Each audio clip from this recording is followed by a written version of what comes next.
What's going on, everybody? It's Rusty from bracketforecast.com. Wanted to try something new. I deleted my Twitter a year ago, and so my social media following has not really been a priority for me in doing bracketology, bracket predictions, that sort of thing.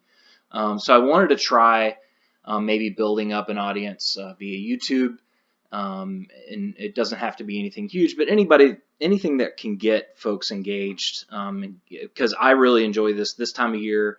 This next month, 5 weeks or so, are really my favorite month and a half of the year. And so whatever I can do to, get a sense of community going and get people talking about, who's going to make the tournament, where people are going to be seated, where a team's going to be playing in the first, second rounds, that sort of thing. That would be enjoyable for me, and I hope that you get something out of it too. So without further ado, let's get started. I wanted to talk a little bit at first about the selection committee announced their bracket reveal, their top 16 teams. So you have 4 seeds in each region. You can see it on the screen. You got Baylor, Kansas, Gonzaga, San Diego State as the 1s, Duke, Dayton, Louisville, West Virginia as the 2s, Maryland, Florida State, Seton Hall, Villanova as the 3s, Auburn, Oregon, Butler, and Michigan State as 4 seeds. And rather than sort of talk extensively about who is in there, I wanted to talk more about who's not in there, and particularly one team, and that's Penn State, and what that indicates for teams who may not be the best at scheduling out of conference. So let's go over here. So I use WarrenNolan.com to look at resumes and that sort of thing because it's kind of has the best utility out of all the sites for. I know some folks like to use Bracketologist.com. Actually, let me refresh because this is yesterday's.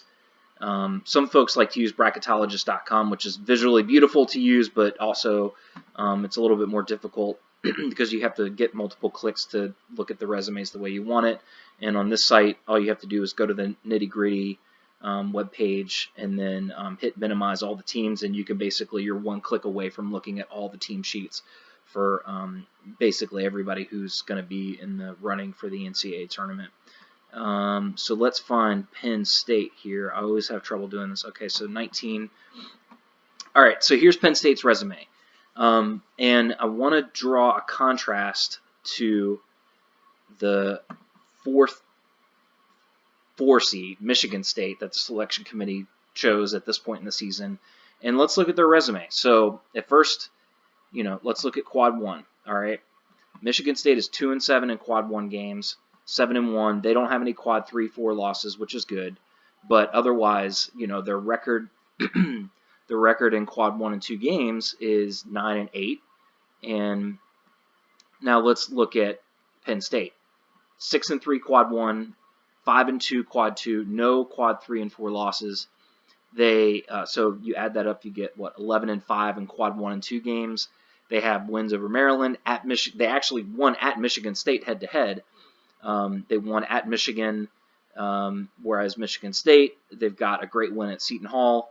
But then the second best win is Rutgers at home, which is a decent win. But all that to say that when you look at the 2 resumes on their face, there's a clear team that has the better resume, and that's Penn State, except for one thing, and that's non-conference strength of schedule. So Penn State, non-conference strength of schedule, 332. Michigan State, non-conference strength of schedule, 74. So what the selection committee tells us now, and I think it's important to note that last year, so from 2014 to 2018, the selection committee consisted of 5 members from the Power 6 conferences, and 5 members from mid-major conferences. And that was a change from previous years to 2014, where it was 6 mid-majors and 4 power conference representatives on the selection committee. And during those 4 years or so, the teams that were chosen, it was pretty clear to me, if you reverse engineered the whole process, that basically the 5 power conference members were banding together and voting together, even if they may not have said that out loud, because you saw teams in 2016 like St. Bonaventure that clearly deserved to get in the field be left out. Monmouth 2016 clearly deserved to be in the field, get left out in favor of power conference teams. And they would, Middle Tennessee, for example, in I want to say 2017, they were 30-4 and had a win against an at-large team, Vanderbilt, beat Vanderbilt at home by 23 that year. They had one slip up in conference and had a quad 4 loss. And then instead of giving a 30-4 team with a good non-conference strength of schedule who slipped up one time, they gave Middle Tennessee a 12 seed, which was behind the last at-large team. So all that to say, during those 4 years from 2014 to 2018, the selection committee, when they were the representation between the mid-majors and the power conferences was even, the power conferences definitely had a leg up because it was clear to me that the power conference members were voting for power conference teams and sort of leaving the other members or the other mid-major schools out. So what's happened since then? Now you are back to 6 mid-major members of the selection committee and 4 power conference members.